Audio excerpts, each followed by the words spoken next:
Hi అండి, welcome back to my channel Devakanna. ఇవాళ వీడియోలో వందలకు వందలు తగిలేసి కేఎఫ్సి చికెన్ని కొంటూ తింటూ ఉంటారు. దాని టేస్ట్ కూడా చెప్పనవసరం లేదు, అసలు బాగుండదండి. దాని మీద విరక్తి వచ్చి ఎలాగైనా నేను నేర్చుకుని చెప్పాలని చెప్పి నేను నేర్చుకుని మీకు చెప్తున్నాను అనమాట. బయట కొనేదానికంటే 100% రుచితో చాలా బాగుంటుంది. వీడియోని ఎక్కడ కూడా స్కిప్ చేయకుండా చూసేయండి. నేను ఇక్కడ కేఎఫ్సి చికెన్ చేయడానికి 3 లెగ్ పీసెస్ తీసుకున్నాను, మిగతావన్నీ పెద్ద ముక్కలు తీసుకున్నాను అనమాట. వాటిని ఉప్పు వేసి శుభ్రంగా క్లీన్ చేసేసుకొని లోతుగా ఘాట్లు పెట్టుకోవాలి. ఇలా ఘాట్లు పెట్టుకోవడం వల్ల మసాలా అంతా బాగా లోపల వరకు పడుతుందన్నమాట. సో ఇలా ఘాట్లు పెట్టుకోండి. ఇప్పుడు అందులోకి తగినంత సాల్ట్ని వేసుకోవాలి. మరి ఎక్కువ కాదు, తక్కువ కాకుండా చూసుకోండి. తర్వాత ఇందులోకి 1 టేబుల్ స్పూన్ వరకు కారాన్ని వేసుకోవాలి.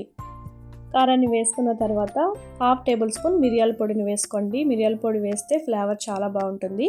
1/2 టేబుల్ స్పూన్ జీరా పౌడర్ని వేసుకోవాలి. ఇప్పుడు అందులోకి 1 టేబుల్ స్పూన్ చికెన్ మసాలా కూడా వేసేసుకోవాలి. చికెన్ మసాలా వేసిన తర్వాత కొంచెం ఆరిగానో వేసుకోండి. మనకి డిమార్ట్లో అవైలబుల్ ఉంటుంది. ఇది లేకపోయినా కానీ నో ప్రాబ్లం అనమాట, స్కిప్ చేయొచ్చు. తర్వాత ఇందులోకి 1/2 టేబుల్ స్పూన్ ధనియాల పొడిని వేసుకోవాలి. 1/2 టేబుల్ స్పూన్ అల్లం వెల్లుల్లి పేస్ట్ని కూడా వేసుకుని ఇప్పుడు అరకప్పు దాకా పెరుగుని యాడ్ చేసుకోవాలి.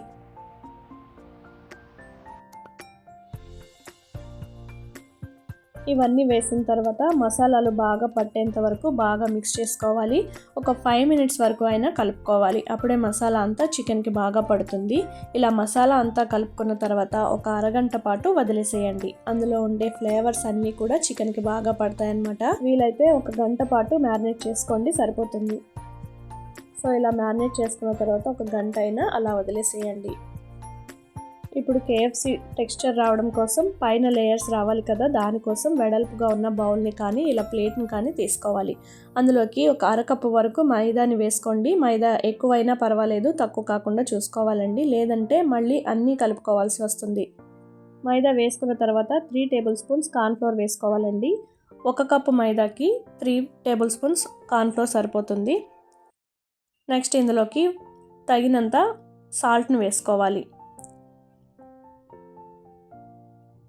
సాల్ట్ వేసేసిన తర్వాత 1 టేబుల్ స్పూన్ కారంని వేసుకోండి. కారం 1 టేబుల్ స్పూన్ వేసుకుంటే సరిపోతుంది. కారం వేసుకున్న తర్వాత 1/2 టేబుల్ స్పూన్ వరకు జీరా పౌడర్ని యాడ్ చేసుకోండి. 1/2 టేబుల్ స్పూన్ మిరియాల పొడి, 1/2 టేబుల్ స్పూన్ ధనియాల పొడి, 1/2 టేబుల్ స్పూన్ చికెన్ మసాలాను కూడా వేసుకోవాలి. ఇప్పుడు ఇందులో కొద్దిగా ఆరిగానో వేసుకోండి. ఇప్పుడు వీటన్నిటిని బాగా కలిసేంత వరకు కలుపుకోవాలి.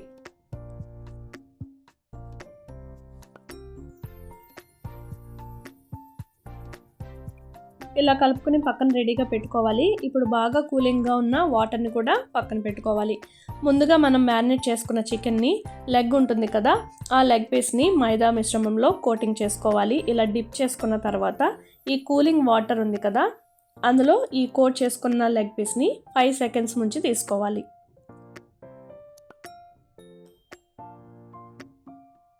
తిరిగి మళ్ళీ మైదా పిండిలో మళ్ళీ నేను చెప్పిన విధంగా కోట్ చేసుకుని పెట్టుకోవాలి. ఇలా రెడీ చేసి పక్కన పెట్టుకున్న తర్వాత మరీ హై ఫ్లేమ్లో కాకుండా అలా అని లో ఫ్లేమ్లో పెట్టకుండా మంటని మీడియం ఫ్లేమ్లోకి అడ్జస్ట్ చేసుకుంటూ డీప్ ఫ్రైకి సరిపడా ఆయిల్ వేసుకుని చికెన్ లోపల వరకు ఉడికేంత వరకు నెమ్మదిగా వేయించుకోవాలి.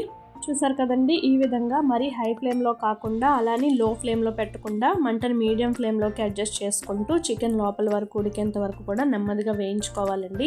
హై ఫ్లేమ్లో పెట్టేస్తే మైదా మనకి పైన కోటింగ్ ఉంటుంది కాబట్టి లోపల చికెన్ అనేది ఉడకదనమాట. సో అందుకని లో టు మీడియం ఫ్లేమ్లో పెట్టుకుంటూ నెమ్మదిగా వేయించుకోవాలి. లేదు త్వరగా అయిపోవాలి అనుకుని మంట హై ఫ్లేమ్లో పెట్టి వేయించేస్తే పైన వేగిపోయి లోపల చికెన్ అనేది వేగకుండా పచ్చిగానే ఉండిపోతుంది. సో మంటని మీడియం ఫ్లేమ్లోకి అడ్జస్ట్ చేసుకుంటూ నెమ్మదిగా వేపుకోవాలి. ఈ విధంగా అన్నిటినీ ప్యాన్లో ఎన్ని పడతాయో అన్ని వేయించేసుకొని లో ఫ్లేమ్లో వేయించుకున్న తర్వాత ఒక వాయి తీసిన తర్వాత వేరొక వాయి వేసుకొని అలా నెమ్మదిగా వేపుకోవాలి. వేపుకున్న తర్వాత దీన్ని వేడివేడిగా సాస్తో కానీ మయోనీస్తో కానీ సర్వ్ చేసుకోవాలి. సో చూసారు కదండి, చాలా ఈజీ అండి. బయట కొనుక్కుని తినేదానికంటే చాలా బాగుంటుంది. సో ఇలా సూపర్ టేస్టీ కేఎఫ్సి చికెన్ని ఇంట్లోనే ఈజీగా తయారు చేసుకుని హ్యాపీగా తినేయచ్చు. సో ఇలాంటి టేస్టీ సింపుల్ అండ్ రెసిపీస్ కోసం మన ఛానల్ని సబ్స్క్రైబ్ చేసుకోండి. అలాగే ఈ వీడియో ఎవరికైనా యూజ్ అవుతుందంటే వాళ్ళకు కూడా షేర్ చేయండి.